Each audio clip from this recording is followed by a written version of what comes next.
Bom dia a todos. Só aguardar aí a chegada do Dr. Rodrigo Santos para a gente iniciar a nossa live de hoje. Está marcada agora para as 11 horas. O Dr. Rodrigo já sinalizou aqui o convite.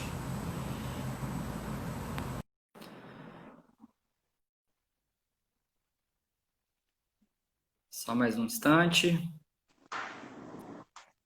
Dr. Rodrigo, bom dia. Oi, doutor, bom dia. Prazer em revê-lo. Tá me ouvindo bem aí? Sim, o áudio está ótimo. Ah, então tá bom. Estamos no horário aí do início marcado para a nossa live de hoje, né? Às 11 horas, os aspectos trabalhistas, né, jurídicos, envolvendo a Covid-19, né? Então, nós já tivemos outras lives pela federação abordando o tema, envolvendo a pandemia, né? E agora nasceu a ideia de fazermos essa live em um formato diferente, de perguntas e respostas, considerando até o grande volume de demandas que nós tivemos nesse período, né, de março para cá. Então, a federação recebeu uma infinidade de dúvidas por todos os meios de comunicação, né, da entidade, dúvidas das mais variadas e, na grande maioria, envolvendo questões trabalhistas e tributárias, né? Então, a ideia dessa live de hoje nasceu a partir daí. Fica a palavra aí para você também, dar as boas-vindas, manifestar alguma coisa. Bom dia a todos, para quem está nos assistindo. Eu quero dar as boas-vindas a todos aqueles que estão aqui prestigiando o nosso trabalho, a todos os participantes, quem se inscreveu, quem enviou perguntas, quem de alguma forma está contribuindo aqui para o nosso trabalho. Eu quero convidar também para você que conhece a FEComércio, para que conheça também e siga as nossas redes sociais, visite o nosso site. Tem um conteúdo bastante grande lá, um acervo de informações que pode te ajudar muito a compreender melhor o momento em que a gente está vivendo. Você pode conseguir algum direcionamento lá que talvez vá fazer a diferença no sucesso do seu negócio. Lá nós temos também várias cartilhas, nesse mesmo modelo de pergunta e resposta sobre os mais variados temas que podem sim te ajudar. Visite a área do empresário, lá tem várias soluções comerciais, vários modelos de negócio que podem contribuir para você. Então, fica aqui o meu recado para seguir as nossas redes sociais e visitar o site da FEComércio. Muito bem lembrado, do Rodrigo. E até falando um pouco sobre isso, antes da gente já iniciar propriamente as perguntas, nós recebemos um volume muito grande do dia que abriu a live de divulgação da live de hoje com o canal para envio de perguntas. Nós recebemos, inclusive hoje, um número considerável de perguntas e, considerando o tempo da live, e eventualmente não sendo possível tratar todas, a gente deixa aqui o nosso comprometimento de responder individualmente e diretamente a cada um dos que dedicaram, né, a nos contribuir, nos enviar esses questionamentos, que a gente responde, logo que encerrar a live de hoje, a gente responde individualmente todas essas questões que foram apresentadas e que são questões das mais variadas, né?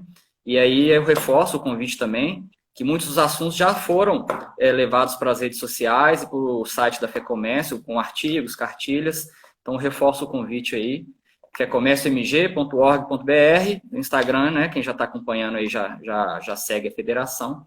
Fica o reforço dessa informação. Bom, já iniciando propriamente a live, fazendo só uma breve introdução, eu queria primeiramente reforçar e ressaltar todo o trabalho que a FEComércio MG e os seus sindicatos, né, vem fazendo durante esse período de pandemia, a federação atuando mais precisamente junto ao governo do estado, né, dada a sua representação de âmbito estadual, e os sindicatos atuando diretamente nos seus municípios, junto às prefeituras, junto ao prefeito, justamente acompanhando com atenção os desdobramentos e os impactos causados, né, dessa pandemia, do novo coronavírus, em especial na questão das atividades empresariais do plano de representação da federação e dos seus sindicatos, né, que é o comércio de bens, serviços e turismo. Então, a federação, ela desde o início, vem mantendo um diálogo bastante estreito e próximo com o governo de Minas, apresentando estudos, pesquisas, proposições, né, sugestões, preocupada, logicamente, com a retomada segura das atividades, nunca se esquecendo que essa pandemia realmente, todos nós devemos estar envolvidos, né, em precauções, em tomar todas as cautelas possíveis, né, seja empregador, seja empregado, enfim, toda a população. E nesse sentido, a federação ela vem apoiando desde o início o governo de Minas e continua apoiando com a implementação do programa Minas Consciente. Muitos devem já ter escutado falar sobre ele, que é um programa muito interessante, elaborado pelo governo, com participação de diversas entidades, e a FEComércio MG participou ativamente na elaboração desse projeto, que é de retomada gradual das atividades empresariais no Estado. Então, é um projeto que ele escalona o retorno das atividades por meio de ondas, né, das que são menos, em tese, gravosas, até as atividades que são mais delicadas terem o retorno, né, durante ainda essa situação de pandemia.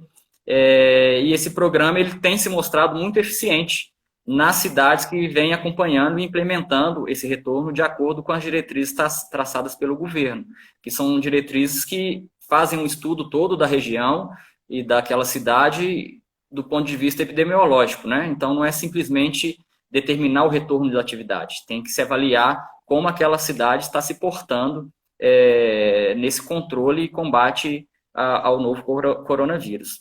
E a gente tem observado, inclusive, mais recentemente, algumas cidades no estado, e a gente tem que lembrar que é um estado de 853 municípios, né, um estado com dimensões continentais, que cidades que não acompanharam ou que extrapolaram essa graduação prevista nesse programa Minas Consciente, algumas tiveram problema com questionamento, né, pelo Ministério Público Estadual e com decisões judiciais suspendendo eventuais retornos e algumas decisões já embasando, inclusive, sobre o programa Minas Consciente, determinando que o município siga as diretrizes estaduais. Então, toda essa arquitetura elaborada pelo governo ela é de suma importância que os municípios, os prefeitos e as cidades acompanhem, né, gradualmente esse retorno com base no programa. E nesse sentido, é importante a gente lembrar também que a competência de regular eventual suspensão ou retomada de atividades, ela é realmente do município, especificamente, né? Compete e cabe ao município cuidar de questões sanitárias, e essa questão envolve assuntos sanitários, né? Então, inclusive, já adentrando dentro de várias perguntas que nós recebemos nesse sentido, e que causa muita confusão, é que o governo ele prevê atividades ali possíveis de funcionar, atividades essenciais, isso vem fazendo desde o início, por meio de regulamentação, e a gente constantemente recebe dúvidas nesse sentido. A atividade da minha empresa está prevista no decreto estadual, eu já posso voltar a funcionar? E a resposta depende. Então, depende do decreto municipal se ele está acompanhando esta previsão do Estado. Né? Então, a título de exemplo, nós tivemos a situação que houve um volume grande de dúvidas de lavanderias. Então, estadualmente, houve a consideração de atividade essencial das lavanderias, mas em determinados municípios não foi visto dessa forma. Então, essa atividade em especial, ela teve que aguardar a evolução dos estudos daquele município para ter o seu retorno garantido. Né? Então, essa já é uma das primeiras perguntas que a gente gostaria de esclarecer da competência municipal, e que o município, a gente sugere isso, os sindicatos vêm fazendo esse trabalho intensamente junto às prefeituras, que eles acompanhem esse programa do Estado. No tocante aos aspectos jurídicos, é importante a gente ressaltar, pois não. Tiago, eu só queria fazer uma menção aqui, você falou da contribuição da FEComércio para a criação do programa Minas Consciente, tudo, eu queria só trazer uma informação para as pessoas, que é o seguinte, a gente não só ajudou a criar esse programa Minas Consciente, mas nós também adotamos internamente o nosso protocolo sanitário, né, o nosso protocolo de segurança. Para as pessoas que não sabem, Tiago e eu estamos aqui na sede da FEComércio, nós estamos em ambientes separados, cada um isolado numa sala. Né? A gente tomou todos os nossos cuidados. Aqui na FEComércio, nós adotamos e implantamos um programa de segurança para os funcionários. A partir do dia 1º de junho, nós iniciamos a retomada presencial no nosso trabalho, gradual, de forma gradual. Nós estamos fazendo isso ainda sob a forma de rodízio. mas eu só queria firmar esse ponto de que nós estamos seguindo, ajudamos a contribuir para formar o programa de segurança sanitária e estamos implantando dentro de casa também. Exatamente, muito bem lembrado, doutor. E dentro desses aspectos, né, jurídicos, eu acho que nunca houve na história, né, do país tanta mudança legislativa, seja de próprias leis e principalmente via medida provisória. E daí que surgiu, inclusive, a ideia de fazermos essa live de hoje, né? E dentre essas principais medidas provisórias, eu destaco, mais precisamente, a 927 e a 936, que inclusive as demandas, as dúvidas, a grande maioria que nós recebemos para a live de hoje, elas têm a ver com essas duas medidas provisórias, né? Ambas são medidas provisórias de enfrentamento do estado de calamidade pública, né, nacional, e especialmente a 936 cria o Programa Emergencial de Manutenção do Emprego e Renda, mediante o pagamento, né, de benefício pelo governo federal, dentre se adotada aquelas circunstâncias previstas na MP, que nós vamos abordar de agora em diante. E só a título de curiosidade, nós tivemos um dado disponibilizado pelo Ministério da Economia, através da Secretaria Especial de Trabalho e Previdência, no final do mês de maio, especificamente no dia 27, até esse dia, tinham sido depositados ou apresentados ao Ministério da Economia mais de 8,1 milhões de acordos trabalhistas prevendo situações de suspensão de contrato ou redução de jornada e de salário. Então, daí você vê a magnitude e importância dessa medida provisória em especial. E, paralelamente, é importante a gente acompanhar também os dados que o governo federal vem divulgando sobre os balanços do número de desemprego nesse período de janeiro e abril, que realmente é um volume assustador em relação aos outros anos, né, anteriores, que não tivemos essa pandemia. E, certamente, se não houvessem essas medidas provisórias buscando esse enfrentamento, esse número seria extraordinariamente maior. Então, ambas as medidas, 927 e 936, encontram-se vigentes. A 936 foi, semana passada, já votada na Câmara dos Deputados, aprovada com algumas alterações, e encontra-se no Senado para apreciação e votação também. E a 927, nós tivemos notícia ontem, que inclusive ela está pautada para ser votada na Câmara essa semana ainda. Então, a FEComércio vem acompanhando, e na medida que forem tendo novidades sobre essa e outras, né, medidas provisórias e alterações, a gente vai comunicando também a todos os nossos representados. E já precisamente partindo, doutor Rodrigo, para as perguntas, uma das primeiras que eu recebi foi com uma dúvida prática da seguinte situação. Suspendi o contrato de trabalho do meu empregado por 60 dias, porém ainda não tenho condições de arcar com o salário completo dele. Posso reduzir o seu salário? E essa situação ela encontra respaldo exatamente na medida provisória 936, que prevê que a suspensão e a redução podem acontecer, inclusive as duas situações para o mesmo contrato de trabalho, porém não podem ultrapassar o prazo de 90 dias. Né? Então, nessa situação, como o empregador já concedeu a suspensão ou aplicou a suspensão do contrato de trabalho por 60 dias, ele teria mais essa alternativa de fazer a redução da jornada com proporcional redução salarial por mais 30 dias. Né? Então, é importante a gente lembrar que a suspensão é limitada a 60 dias, podendo ser em períodos distintos, 30 e 30, e a redução da jornada com proporcional redução salarial ela pode acontecer até 90 dias. Mas, nesse caso, ambas, se acontecerem, se limitam a 90 dias. Então, esse empregador poderia implementar a redução de jornada com redução salarial por mais 30 dias no máximo, né? Tiago, é interessante essa situação, se você me permite, você já concluiu? Pois não, pode tocar. Tá, é o seguinte, interessante dessa situação é que o modelo, eu recebi uma pergunta muito parecida, que ficaria algo assim, como fica a situação da empresa que se mantém fechada e não tem como retomar o emprego?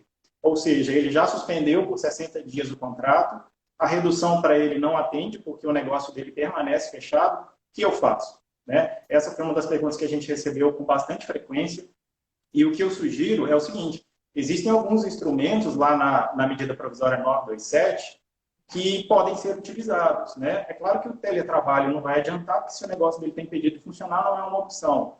Então, de repente, uma opção para esse empresário é fazer a antecipação das férias do funcionário dele. Por quê? Ah, doutor, mas eu não tenho caixa. A minha empresa não tem fôlego financeiro. Na medida provisória, existe um diferencial para essa antecipação de férias individuais. Você pode conceder as férias do seu funcionário agora e fazer o pagamento delas até o 5º dia útil do mês subsequente. Ou seja, você teria aí, basicamente, um fôlego de 30 dias, um prazo, né? Uma janela para encontrar uma outra solução para financiar a sua empresa, para financiar o seu negócio, ou quem sabe até, durante esse período, de repente, quem sabe, o seu negócio passa a ser autorizado a funcionar ou não.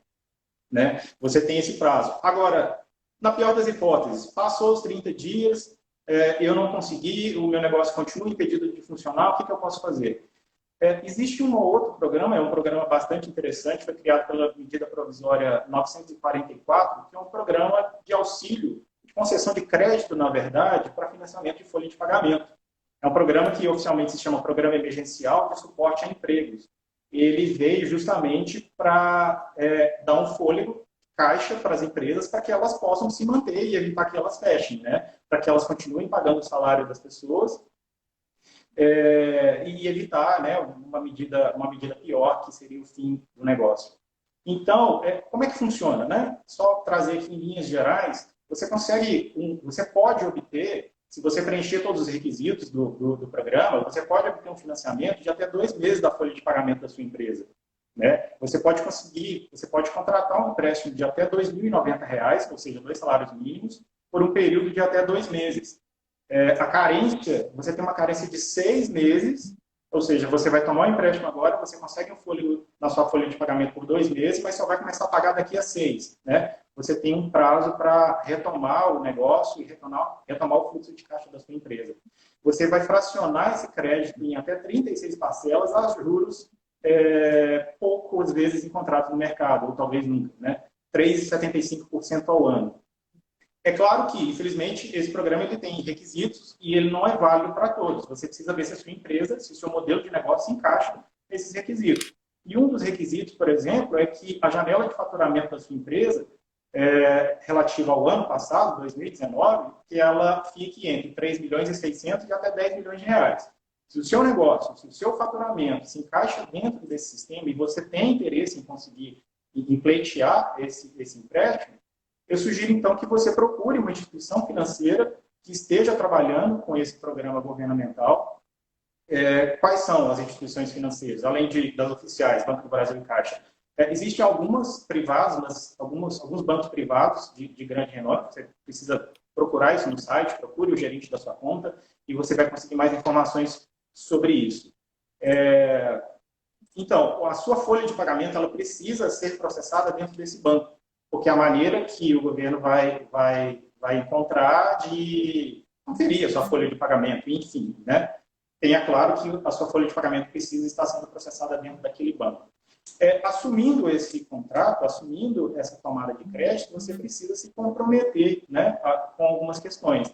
Além da obrigação óbvia de fornecer informações verídicas, né, na tomada do empréstimo, você também se compromete a usar o fruto desse crédito, esse dinheiro que você tomou, exclusivamente para financiamento da folha de pagamento. Você não pode usar para fazer retirada de prolabore ou qualquer outra coisa que não seja pagar salário.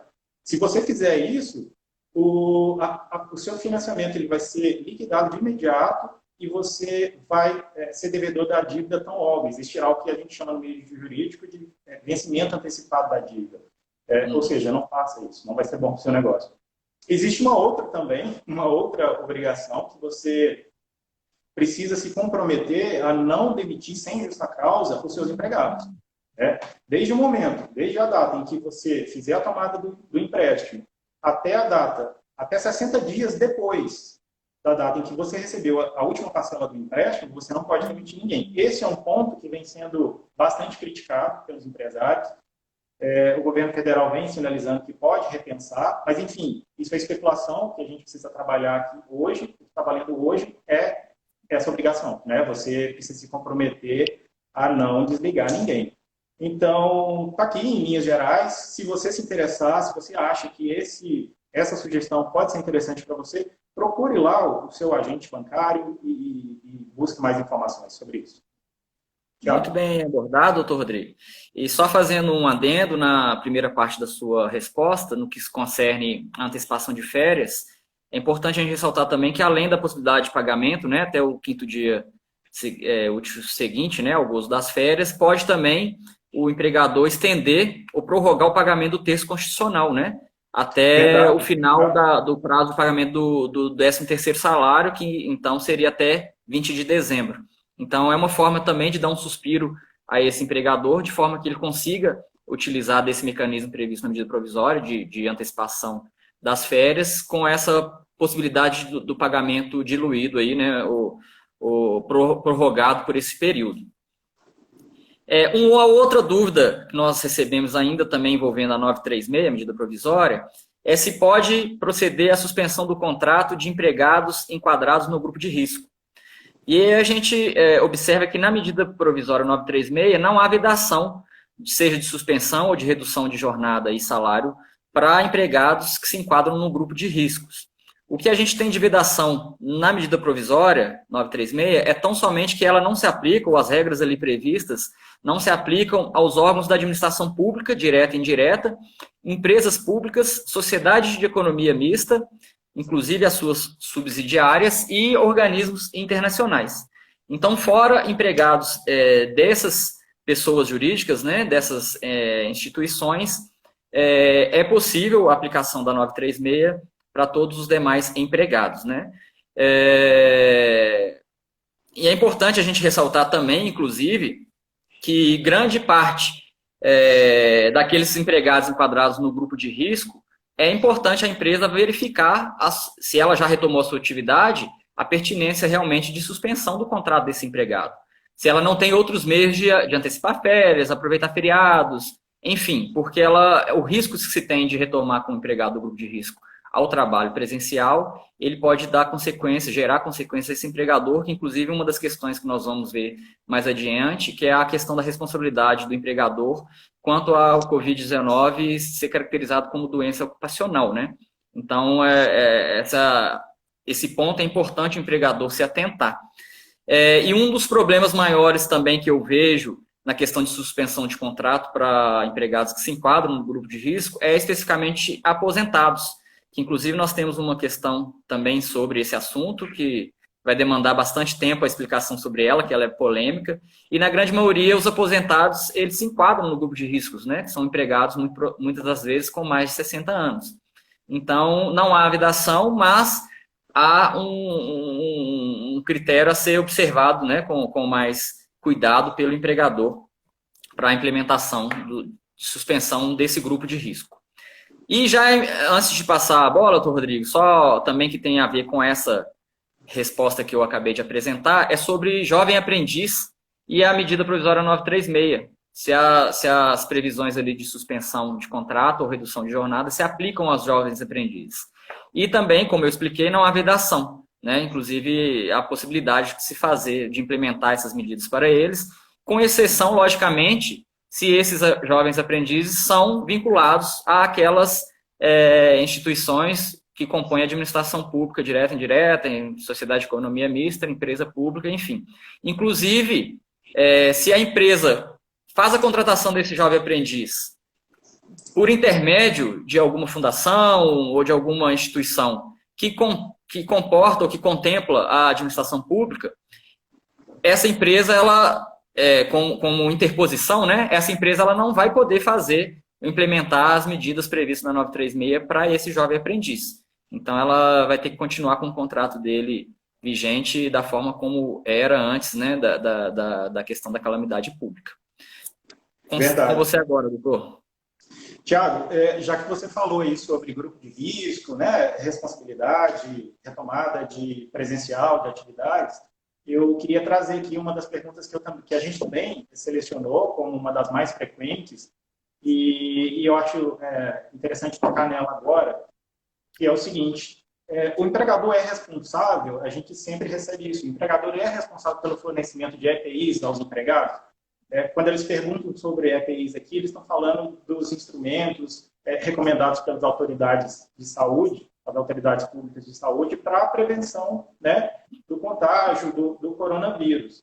E a resposta é que sim, né? Se você eventualmente tem autorização do poder público para funcionar, seja com restrições ou sem restrições de fluxo de pessoas, enfim, você deve adotar todas as estratégias, todas as recomendações da autoridade pública, e você sim, todo empregador, ele é responsável pela saúde e a segurança dos seus empregados, né? A CLT já diz lá, bem no início, lá no artigo 2º, que o risco da atividade econômica ele é do empregador. Então, se você tem a autorização do poder público para funcionar e deseja funcionar, quer convocar os seus funcionários, ainda que seja em escala mínima ou integral, você é responsável por fornecer a eles os meios de prevenção. Né? É claro que quais equipamentos vão depender naturalmente da função que um ou outro funcionário exercem. Por exemplo, alguém do administrativo que trabalha no computador e não tem contato com o público, de repente, bastaria uma máscara, álcool gel ali à disposição, intensificar a limpeza do local, né? Restringir acesso ao elevador. Mas, por outro lado, quem trabalha no caixa do seu negócio, por exemplo, é um vendedor que tem contato direto com várias pessoas, talvez você vai precisar, como existem hoje no supermercado, aquela proteção de acrílico ou outras coisas. E aí eu te recomendo o seguinte, quem vai te apontar quais são os equipamentos mais indicados para cada uma das funções, vai ser o seu serviço de medicina. Sugiro que você... medicina do trabalho, eu quero dizer. Né? Sugiro que você entre em contato com eles e eles vão saber fazer ali a indicação mais precisa. Mas é importante frisar, e eu quero repetir nisso, de novo, o empregador é responsável pela saúde e a segurança dos seus funcionários. Então, se você quer retomar, se você quer convocar os seus funcionários, você precisa prover a segurança deles. Exatamente, doutor. Muito bem observado, inclusive sobre essa abordagem, a próxima pergunta que eu tenho aqui na minha lista é justamente sobre esse assunto, que é a seguinte: a doença COVID é considerada doença ocupacional? O que fazer para diminuir esse risco na minha empresa? Então, uma das condições, né, ou situações que a gente passa para os empregadores é justamente essa que você acabou de colocar, de adotar todos os mecanismos possíveis, né, à disposição do empregador, de forma a disponibilizar aos seus empregados, do ponto de vista de segurança, de proteção, de limpeza, de EPI, enfim, de informação, divulgação de informação, exigência de utilização de máscaras, higienização das mãos, disponibilização de álcool gel e todas essas outras medidas, né, que são amplamente divulgadas por todos os órgãos de controle, de vigilância e saúde. E, para além disso, nós temos uma peculiaridade legal nessa questão, porque na própria medida 927, o artigo 29 dela, previu inicialmente que os casos de contaminação pelo coronavírus não seriam considerados ocupacionais, exceto mediante comprovação do nexo causal. E esse dispositivo da 927 ele foi questionado junto ao Supremo Tribunal Federal, que suspendeu liminarmente esse ponto em especial da 927 por decisão plenária do Supremo Tribunal Federal. Então, por hora, né, considerando a suspensão liminar, esse dispositivo da 927 ele não se aplica. E com essa suspensão determinada pelo STF, muitas dúvidas surgiram, principalmente do empregador com receio de retomar a sua atividade, ter o seu empregado eventualmente com o exame, né, constando positivo para o Covid, e ele se vê responsabilizado por esse contágio.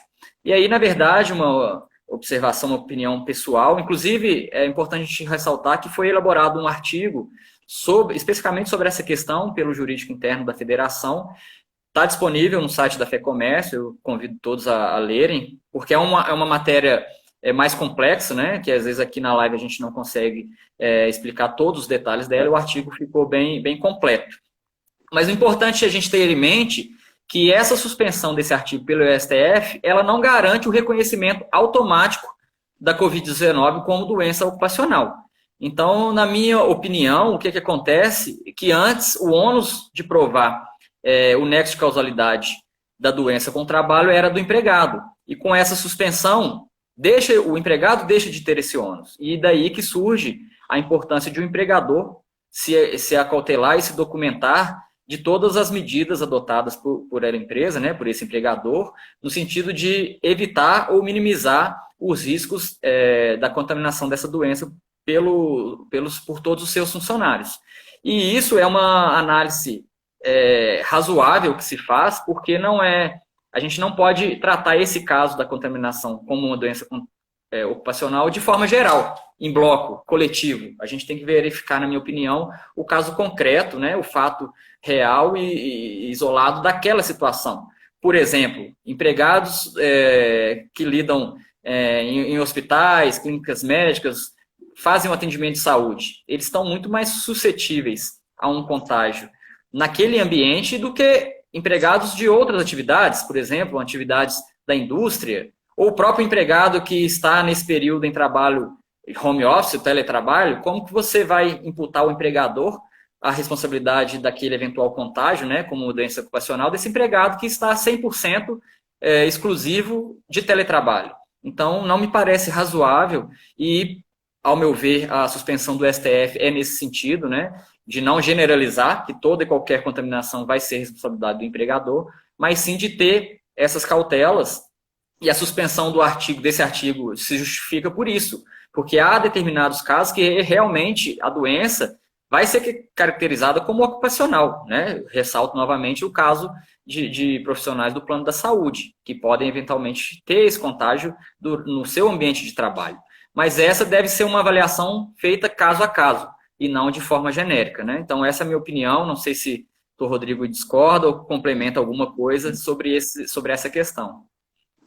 Eu concordo plenamente com o que você disse, Thiago. Eu acho que isso tem até uma conexão direta com o que a gente mencionou, né, aqui agora há pouco, sobre a questão do fornecimento do EPI, da responsabilidade do empregador. E tanto melhor para você, empregador, que ao adotar essa prática, que você documente, como o Thiago ressaltou, porque se eventualmente lá na frente um empregado seu, um colaborador seu vier a ser contaminado com o vírus, você precisa estar com a documentação em dia para provar que você seguiu integralmente todas as orientações das autoridades públicas, né? Isso é fundamental para a solução do seu processo, né? É óbvio que isso vai depender de uma perícia, cada caso é um caso, mas tanto melhor para cada um que esteja documentado. Isso é primordial. Exatamente. Tiago, manda bala. Eu queria passar para uma outra pergunta aqui, só mudando o foco, mas a gente já está na metade do nosso tempo, só para não correr o risco de não passar por esse tema, porque essa pergunta aqui, ela tem sido clássica, ela vem com muita frequência, que é o seguinte: posso parcelar verbas rescisórias? Você também, tenho certeza que já deve ter recebido várias perguntas dessas. Por que as pessoas insistem nisso, né? Óbvio, uma é a questão da saúde financeira das empresas, né? A dificuldade de caixa, então isso faz com que as pessoas sempre se perguntem. É natural que se perguntem sobre essa possibilidade. Outra coisa também que, na minha opinião, incentiva as pessoas, é que, como hoje, em regra, a rescisão não precisa ser homologada, né, no sindicato laboral, a não ser que a convenção coletiva da categoria assim preveja, então, muitas pessoas têm se sentido tentadas ali na hora de sentar e fazer a rescisão, de fazer um parcelamento administrativo ali. Então, é o seguinte: primeira coisa que eu tenho para falar sobre isso: não existe na legislação vigente qualquer norma que autorize o parcelamento de verbas rescisórias. Ponto. Isso não existe. Existe, na verdade, o contrário, né? A nossa legislação é muito clara em dizer que verba rescisória tem que ser paga no prazo legal, ou seja, 10 dias depois de encerrado o contrato, e que, se isso não ocorrer, existe uma penalidade, existe uma multa. É a famosa multa do artigo 477, equivalente a um salário do seu empregado. Então, que fique claro que é o seguinte: independente da sua conclusão ou da sua decisão, né, de gestão e gestor do negócio, enfim, tenha ciência de que qualquer pagamento fora do que está previsto na lei vai te gerar multa. Esse é o primeiro ponto. Agora, na sequência, eu tenho visto muita gente, algumas pessoas defendendo aquela figura do acordo extrajudicial, a homologação do acordo extrajudicial, né? Aquela figura nova que veio com a lei da reforma trabalhista em 2017, um procedimento de jurisdição voluntária, né? Empregado e empregador celebram, entabulam ali um acordo e levam para o juiz homologar.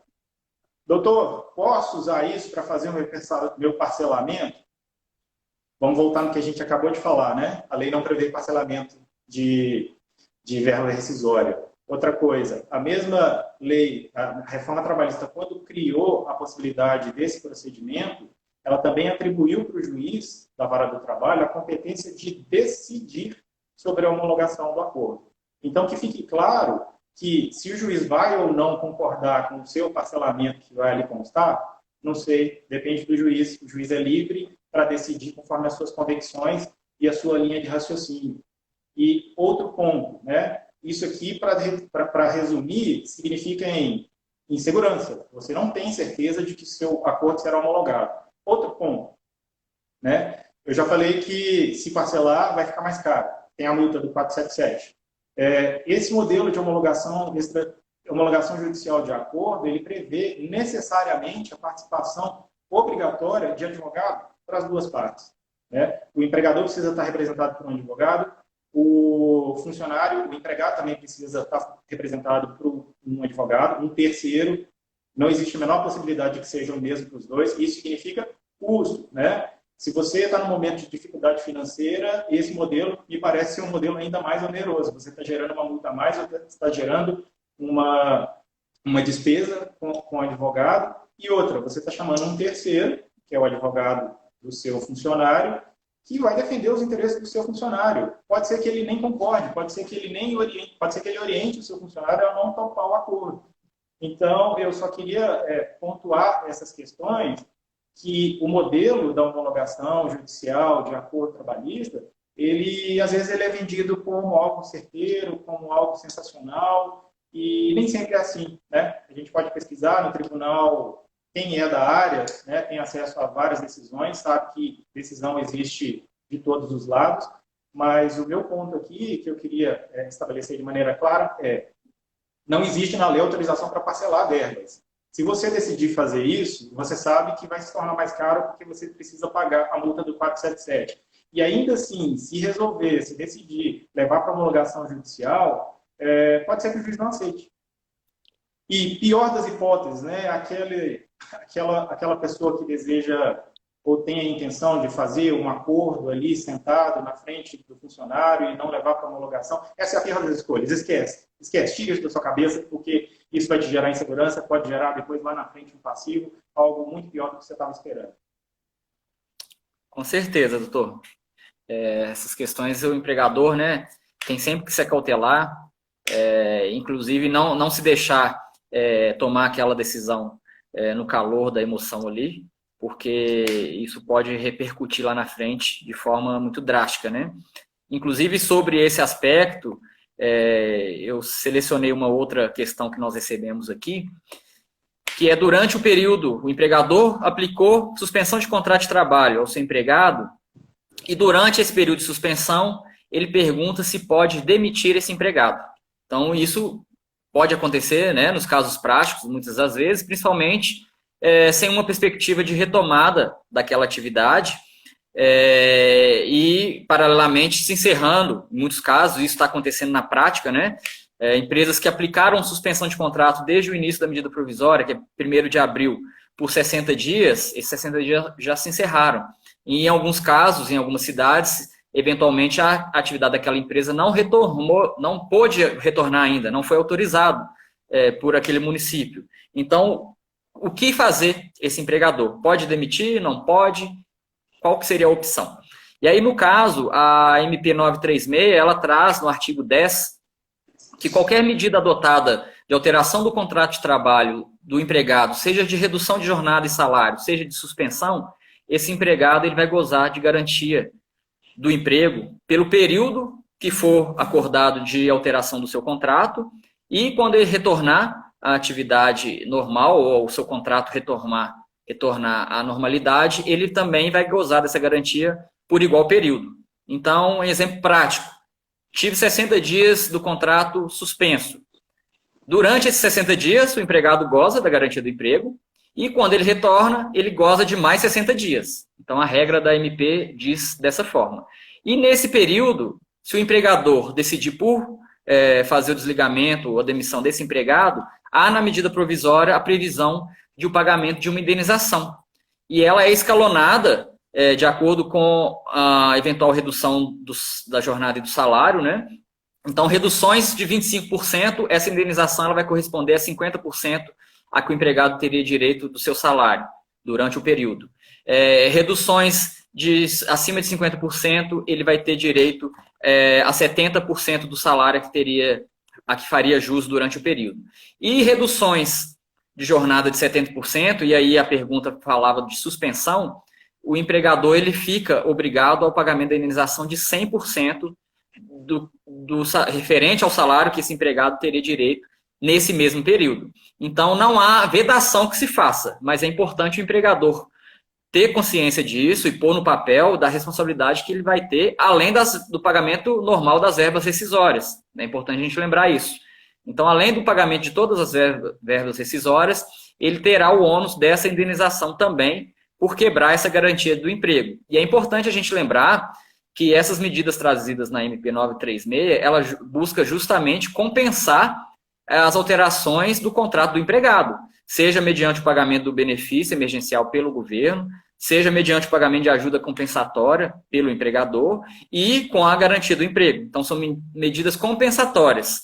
Por isso, é importante, né, ter essa consciência dessa proteção aos empregados que sofrerem alterações nos seus contratos de trabalho. E a gente tem visto isso acontecendo agora na prática, né? Porque já se passaram 60 dias, muitas empresas adotaram naquela insegurança de saber como seria, como conseguiria arcar com seus compromissos no início dessa pandemia. Então, viu ali na medida provisória uma alternativa de, pelo menos, estancar o custo daquela empresa, né? Além de outras negociações de contratos com fornecedores, aluguel, inclusive, salvo engano, tem questões sobre esse ponto que o Dr. Rodrigo vai abordar na sequência, e praticou a suspensão do contrato. E agora a empresa ainda não pôde voltar e está com esse problema na mão. Então, a gente orienta que o empregador busque outras alternativas, que já foram, inclusive, tratadas aqui, como possibilidade de antecipação de férias desse empregado que encerrou o prazo de suspensão do contrato, antecipação e aproveitamento de feriados, de forma que os dias que ele está em casa sejam considerados de gozo dos feriados futuros, implementação do banco de horas, que ele pode fazer horas, inclusive compensar por um prazo de até 18 meses após o encerramento do estado de calamidade pública, né? Então, são medidas, ou conversão desse contrato em teletrabalho, eventualmente, se a empresa tiver condições de implementar o trabalho nessa modalidade. São 4 alternativas que são de livre decisão do empregador, dentro do seu poder diretivo, né? Que ele pode implementar para esses empregados nessa situação em que se encerra a suspensão do contrato sem poder ou sem ter condições de retomar com esse empregado para a sua atividade normal. Seria isso. Interessante. Mudando um pouquinho de área aqui, mas também um assunto que foi muito tratado, que foi muito demandado, a respeito de contrato de locação, né? Renegociação de contrato de locação, principalmente contratos não residenciais. Ou seja, eu tenho um contrato, minha loja, aluguei minha loja, estou fechada há 2 meses, eu não tenho receita, não tenho faturamento para pagar, como é que eu faço? Eu recebi um relato de uma pessoa ontem, né, dizendo que um empresário que conseguiu renegociar com todos os seus fornecedores, exceto o dono do imóvel. E ele disse que enviou cartas, enviou notificações para a imobiliária e não teve qualquer tipo de retorno, não teve resposta, e ele pede algum tipo de orientação. É o seguinte, esse é um momento absolutamente atípico, né, que nós vivemos. Ninguém em sã consciência, nem no pior pesadelo, poderia imaginar uma pandemia grave e severa quanto essa, que gera repercussão na saúde, gera repercussão na economia, no mundo inteiro, né?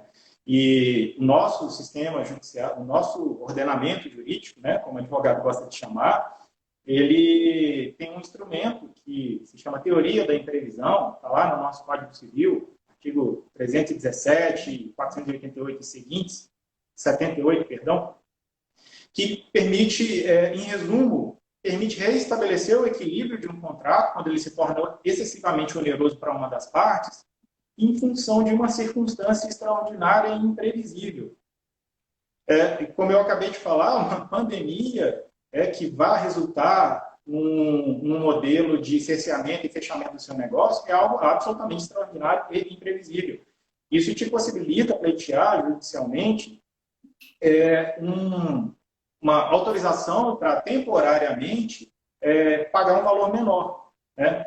Qual o percentual? Não sei, depende da realidade do seu negócio, depende do faturamento da sua empresa, isso vai depender, variar de caso a caso. Você precisa demonstrar para o juiz que o seu negócio está impedido de funcionar ou que o seu faturamento caiu a níveis não imprevisíveis.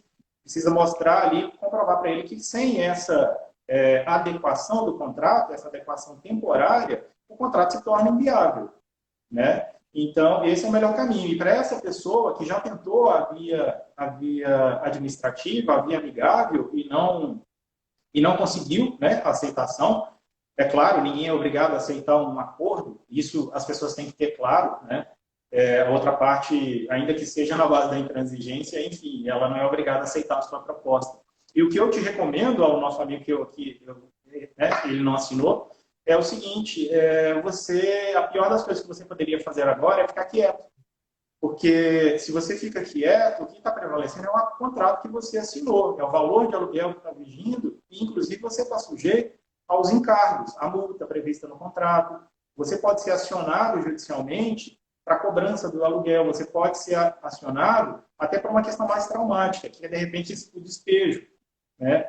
Você, nesse momento, infelizmente, é o ponto mais fraco desse elo. Né? Você é o elo mais fraco dessa corrente. Então, o que eu te sugiro procure uma ajuda profissional, especializada, para você conseguir aí, judicialmente, existem várias decisões nesse sentido. O percentual de desconto depende, cada caso é um caso. Na média, nas minhas consultas aqui, eu tenho encontrado descontos que vão de 30% até 70%. Um ponto de equilíbrio aí, normalmente é 50%. Mas, de novo, cada caso é um caso e eu te recomendo procurar um auxílio e não ficar inerte, porque você é o ponto mais fraco e você pode ser lá na frente despejado. Exatamente, doutor. Estou recordando aqui que nós, o jurídico interno da federação, também fez um artigo muito interessante sobre essa questão logo no início do estado de calamidade pública, justamente já visualizando que esse seria um ponto crítico para praticamente todos os empresários, né? Que o valor hoje de aluguel é um valor considerável dentro do custo operacional de qualquer empresa. Então, a gente, né, logicamente, o que baliza, o que cria direitos e obrigações é o contrato. E, certamente, esse contrato não previu uma situação extraordinária e excepcional como essa da pandemia. Então, tem que se buscar outras alternativas para fazer uma análise dessa situação, né? E, realmente, na lei do inquilinato, a gente não localiza também nenhum dispositivo nesse sentido, porém no Código Civil, né, bem ressaltou o doutor Rodrigo, há essa previsão. A gente orienta, inclusive, que se busque no primeiro momento o diálogo, né, a negociação direta, extrajudicial, entre locador e locatário, visando fazer um aditivo a esse contrato, ainda que temporário, né, para salvaguardar a manutenção daquela empresa, né, ocupação daquele imóvel, que a desocupação do imóvel ela é ruim para todo mundo, né? É ruim para o empresário, que vai ver o seu negócio sendo fechado, para os empregados daquela empresa, né, que vão ter o seu contrato rescindido, e para o próprio dono do imóvel, que vai ter conta com aquela locação e vai deixar de contar a partir de então. E não sendo possível realmente, né, o diálogo, o ajuste direto entre as partes, aí realmente a gente orienta que se busque, né, um profissional para que se faça uma consulta de eventual judicialização da matéria com base nesses dispositivos legais, em especial do Código Civil. E tem um outro ponto também, Thiago, desculpa te interromper, mas é só para fazer o link aí com os prejudicados, né, com o encerramento de uma atividade. Tem um terceiro que também é muito prejudicado, inclusive ele é sócio de todos os negócios, que é o poder público. O encerramento ou comprometimento de qualquer atividade econômica, ele prejudica a sociedade como um todo, porque Exato. O negócio gera receita, gera emprego, gera renda, gera tributo. Né? Não existe dinheiro do governo, não existe dinheiro do Estado, existe dinheiro do contribuinte, dinheiro da sociedade. Salvo algumas raríssimas exceções, nenhum Estado, nenhum modelo de poder público tem receita. Receita própria, eu quero dizer. Né? Ele vive de contribuição da sociedade. Então, o poder público também perde muito com o encerramento da atividade econômica. Com certeza. E, inclusive, essa orientação a gente faz não só para questões de contrato de aluguel, mas todo e qualquer outros contratos, né? Seja com fornecedores, seja contratos com prestadores de serviços. Nós tivemos muito problema aí, questão educacional, né? Das escolas particulares, cursos de idioma, academias, enfim. Tem que se buscar realmente o diálogo para se discutir esses contratos e buscar um meio termo que seja mais plausível e acessível a ambas as partes, né? Passando aqui, doutor, verificando o tempo nosso, pois não. Se você me permite, a gente está... eu lembrei de uma pergunta aqui que eu recebi ontem à noite, ainda sobre renegociação, né? Você concorda plenamente, as pessoas devem sempre buscar a conversa, a negociação, é um modelo mais eficiente, é o mais ágil e o menos oneroso para todo mundo. Mas uma pessoa ontem me perguntou especificamente sobre FIES, né? E sobre o FIES, tem uma notícia recente, eu diria, né? Pouco mais de 15 dias, o governo federal anunciou a suspensão do pagamento das mensalidades do FIES, né? E o período de suspensão, quantas mensalidades ficarão suspensas, aí depende de cada beneficiário, né? Se ainda é estudante ou se já é graduado e está fazendo a amortização. Então, eu sugiro para você, né, ou a quem possa interessar, né, que tem um financiamento do FIES em andamento, e procure os canais governamentais, entre lá no gestor, veja qual é o seu perfil, mas a notícia é muito boa nesse ponto, né? Há a suspensão do pagamento do FIES, esse é um ponto sensacional. E eu faço um link aqui também com relação a tarifas públicas, né? Água, luz ou prestação de serviços concedidas pelo poder público. Essa é uma questão diferenciada, que como há regulamentação estatal, eu sugiro que você veja localmente se a autoridade do local, da sua localidade, criou algum tipo de benefício, né? Aqui, por exemplo, em Minas Gerais, existe um programa direcionado para famílias carentes, com benefícios para luz e água. Então, essa é uma questão que precisa ser analisada localmente. Então, procure saber, você que está aí na sua região, ver qual é a realidade do tratamento dado para as questões das tarifas públicas. Maravilha, doutor. Só fazer um ressalto, e você tocou num ponto importante da questão tributária, eu queria ressaltar que também nós tivemos algumas dúvidas e temos diversas alterações legislativas, legais, nesse período de pandemia envolvendo questão tributária, porém, devido ao tempo e ao volume de consultas que nós tivemos, não será possível abordá-las hoje. E aí a gente fica o compromisso de estudar uma eventual nova live também com perguntas e respostas e trazer um cenário também, né, uma atualização da questão tributária. Passando aqui para, eu acho que vai ser a minha última, doutor, pergunta, e ela é um tanto quanto polêmica, que é a questão dos aposentados. Como que fica a questão dos aposentados na perspectiva da medida provisória 936? Eu posso reduzir jornada e salário, posso suspender o contrato? E eu confesso que essa dúvida, ela demandaria uma live específica para ela. É um assunto extremamente polêmico, né? Nós tivemos diversas discussões no âmbito interno, inclusive com posicionamentos distintos, e a gente vê que esse não conformidade de interpretações, ele é geral em âmbito do Brasil. E o porquê disso? Se você ler a literalidade da 936, ela prevê que as hipóteses previstas na medida só não se aplicam para, além das empresas de administração pública, para empregados que já recebem algum benefício do governo. E os aposentados pelo regime geral de previdência social recebem, né, a aposentadoria pelo INSS. Então, desde o início da medida provisória, eles já ficam excluídos do recebimento de um novo benefício. Então, pela medida provisória, eles não recebem o benefício. Mas não há na medida provisória a vedação expressa de que não pode se aplicar esses institutos aos empregados aposentados. Porém, nós tivemos, logo depois da medida provisória, que é de 1º de abril, no dia 22 de abril, a promulgação da portaria 10486 do Ministério da Economia, regulamentando o processo de pagamento desse benefício emergencial. E nessa portaria, no artigo 4º dela, ela vedou expressamente a implementação de redução de jornada e suspensão de contrato para aposentados.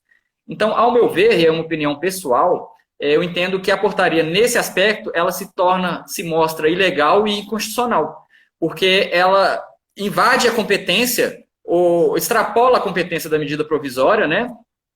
Violando o princípio da legalidade e violando as competências legislativas estabelecidas na Constituição Federal. O poder regulamentar de uma portaria ele não pode criar direitos e nem obrigações, então somente regular. E, ao meu ver, houve uma extrapolação nesse ponto.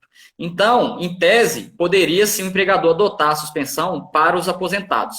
Porém, dada essa insegurança jurídica causada pela portaria, a gente chama muita atenção do empregador para alguns pontos, que ele eventualmente avalie, se decidir por essa alternativa, a conceder a esse empregado o pagamento da ajuda compensatória, que é uma forma dele demonstrar a boa-fé dele na suspensão ou redução do contrato desse empregado, para não ter uma caracterização de discriminação, enfim.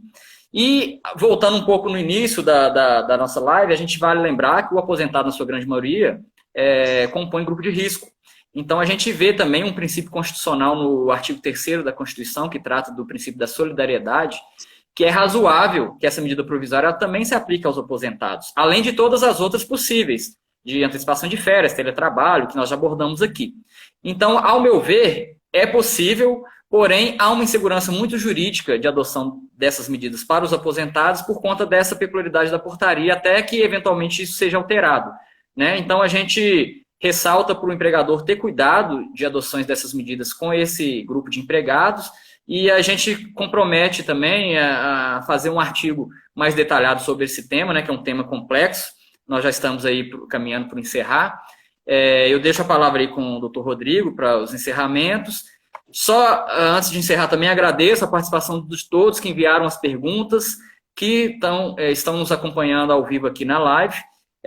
Ressalto mais uma vez e parabenizo a atuação da federação e dos sindicatos, né, intensiva junto aos órgãos públicos e aos governos estadual e municipal na retomada gradual e consciente das atividades empresariais, né, e convido a todos também, reforço, a acompanhar o nosso site da federação, as redes sociais, porque lá a gente disponibiliza atualizações diárias e atualizadas de toda essa mudança que está acontecendo no mundo jurídico aí nesse período. Doutor Rodrigo? Bom, quero agradecer também aos todas as pessoas que participaram de alguma forma, seja assistindo a nossa live, contribuindo com perguntas. Eu acho que a gente ainda tem um acervo aqui, Thiago, para fazer mais uma outra live, né? À medida em que as MPs forem sendo aprovadas, naturalmente ou provavelmente elas terão algumas alterações no texto final. A gente pode trabalhar isso, quem sabe, num outro momento. Quero agradecer à FEComércio pela oportunidade, agradecer ao Dr. Thiago, grande parceiro de trabalho todos os dias, parceiro de live, e quero também, mais uma vez, reforçar, né, para você seguir as redes da FEComércio, conheça o nosso trabalho, conheça as nossas soluções, visite o site da FEComércio, lá tem um acervo que pode te surpreender. Então é isso, vou ficando por aqui. Vamos encerrando aqui, senão a gente não consegue salvar, a live vai ficar disponível para acesso remoto, né? E a gente se compromete a responder as perguntas que não deram tempo, individualmente e diretamente para quem nos enviou. Tá joia? Muito obrigado a todos pela participação. E em breve teremos mais lives aí pela federação. Um abraço. Um abraço, tchau.